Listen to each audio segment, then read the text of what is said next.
Hi friends, ഞാനിന്ന് വന്നിരിക്കുന്നത് എല്ലാവർക്കും ഉപകാരപ്രദമായ നല്ല അടിപൊളി ടിപ്സുകളുമായിട്ടാണ്. അപ്പോൾ നമുക്ക് വീഡിയോയിലോട്ട് കിടക്കാം.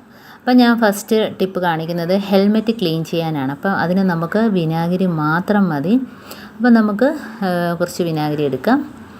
അപ്പോൾ അതിനകത്ത് ഞാൻ മുക്കി തുടയ്ക്കാനായിട്ട് എടുക്കുന്നത് ടിഷ്യൂ പേപ്പറാണ്. അപ്പം അതല്ല എങ്കിൽ ടിഷ്യൂ പേപ്പർ ഇല്ല എങ്കിൽ നമുക്ക് കോട്ടൺ തുണിയാണേലും മതി. അപ്പോൾ ഇതേപോലെ ഒന്ന് തുടച്ചു കൊടുക്കുക. ഹെൽമെറ്റ് നല്ല ഗ്ലാസ്സൊക്കെ നല്ല ക്ലീനായിട്ട് തന്നെ കിട്ടുകയും ചെയ്യും.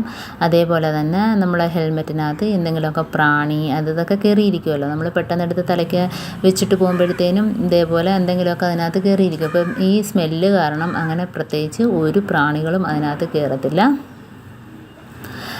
അപ്പം നല്ല ഒരു ക്ലീനിങ്ങും കൂടെയാണ്. ഗ്ലാസ്സൊക്കെ നല്ല രീതിയിൽ വെട്ടി തിളങ്ങുകയും ചെയ്യും. കാരണം വിനാഗിരി മാത്രമേ ഇതിനകത്ത് ഞാൻ ചേർക്കുന്നുള്ളൂ. അപ്പോൾ ഇതേപോലെ എല്ലായിടത്തും ഒന്ന് സ്പ്രെഡ് ചെയ്ത് കൊടുക്കുക. നല്ല രീതിയിൽ തന്നെ നമുക്കത് തിളങ്ങി കിട്ടുകയും ചെയ്യാം. ഗ്ലാസ്സൊക്കെ കണ്ടോ. അപ്പോൾ അതിനകത്ത് ഒരു സാധനവും കയറിയിരിക്കത്തുമില്ല.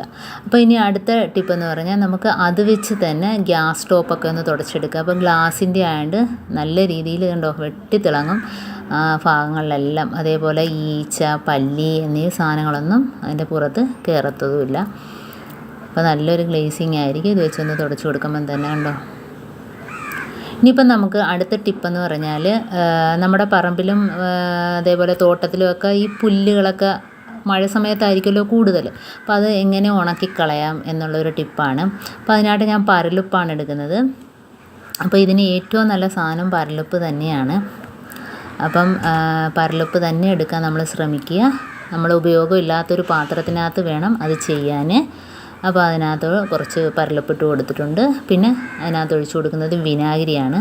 അപ്പോൾ അതിൻ്റെ അളവ് കൂടിയാലും പ്രശ്നമൊന്നുമില്ല. അപ്പം ഈ പരലുപ്പെന്ന് പറഞ്ഞാൽ അത് കുറച്ച് അലിഞ്ഞ് കിട്ടാനും കുറച്ച് താമസം വരും.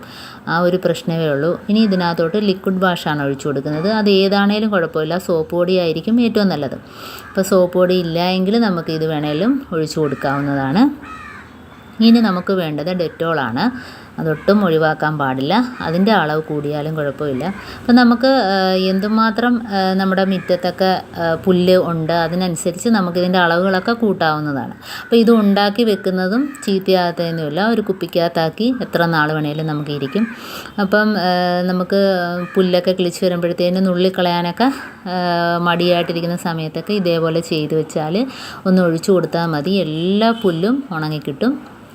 മഴ സമയത്താണല്ലോ കൂടുതൽ ഈ പുല്ലൊക്കെ ഉണ്ടാകുന്നത്. അപ്പോൾ ഇതേപോലെ കൂടുതലായിട്ട് നമ്മൾ കുപ്പിക്കകത്ത് ഉണ്ടാക്കി വെച്ചിട്ട് ഒന്ന് ഒഴിച്ചു കൊടുക്കുക.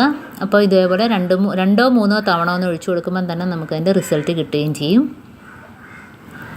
അപ്പോൾ ഇതേപോലെ ഞാൻ കുപ്പിക്കകത്ത് ഉണ്ടാക്കി വെച്ചിട്ട് നാളെയാണ് എടുക്കുന്നത്. കാരണം അതിനകത്ത് പരലുപ്പ് അലിഞ്ഞിട്ടില്ല കണ്ടോ.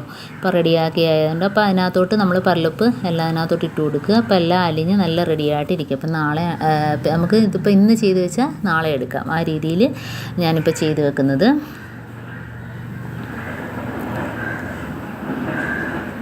അപ്പം നമുക്ക് ഇതേപോലെ പിന്നെ എവിടെയൊക്കെയുണ്ട് പോച്ച അവിടെയൊക്കെ നമുക്ക് ഇതൊന്ന് തളിച്ചു കൊടുത്താൽ മതി. അപ്പോൾ ഇത് പുല്ലൊക്കെ കയറി കിടന്ന് നമുക്ക് ഇഴജന്തുക്കളൊക്കെ കയറി കിടന്നാലൊന്നും അറിയത്തില്ല. അപ്പോൾ ഇതേപോലെയൊക്കെ നമ്മൾ ചെയ്ത് വെച്ചാൽ ഇതേപോലെ ഒന്ന് ഒഴിച്ചു കൊടുത്താൽ മതി. അപ്പോൾ നമ്മൾ അത് പുല്ലൊക്കെ ഒന്ന് നുള്ളിക്കളയാനൊന്നും നിൽക്കേണ്ട കാര്യമില്ല. അപ്പോൾ പ്രത്യേകിച്ച് ചെടികളൊക്കെ വളർത്തുന്നവർ സൂക്ഷിക്കണം. ചെടികളിലൊന്നും വീഴാൻ പാടില്ല. അപ്പോൾ ഇതേപോലെ നമുക്ക് റെഡിയാക്കി എടുക്കാവുന്നതേ ഉള്ളൂ. അപ്പോൾ എല്ലാവരും ഇതേപോലെ ഒന്ന് ചെയ്ത് നോക്കുക. അപ്പോൾ എൻ്റെ ഈ ടിപ്സുകളിൽ ഏതെങ്കിലും നിങ്ങൾക്ക് ഉപകാരപ്പെട്ടു എന്ന് കാണുകയാണെങ്കിൽ ഒന്ന് ലൈക്ക് ചെയ്യാനും കമൻറ്റ് ചെയ്യാനും സബ്സ്ക്രൈബ് ചെയ്യാനും മറക്കരുത്. കൂട്ടത്തിൽ ബെല്ലൈക്കൺ ഒന്ന് ക്ലിക്ക് ചെയ്താൽ മാത്രമേ എൻ്റെ വീഡിയോസ് ഓരോന്ന് നിങ്ങളുടെ മുമ്പിൽ എത്തുകയുള്ളൂ. Thanks for watching.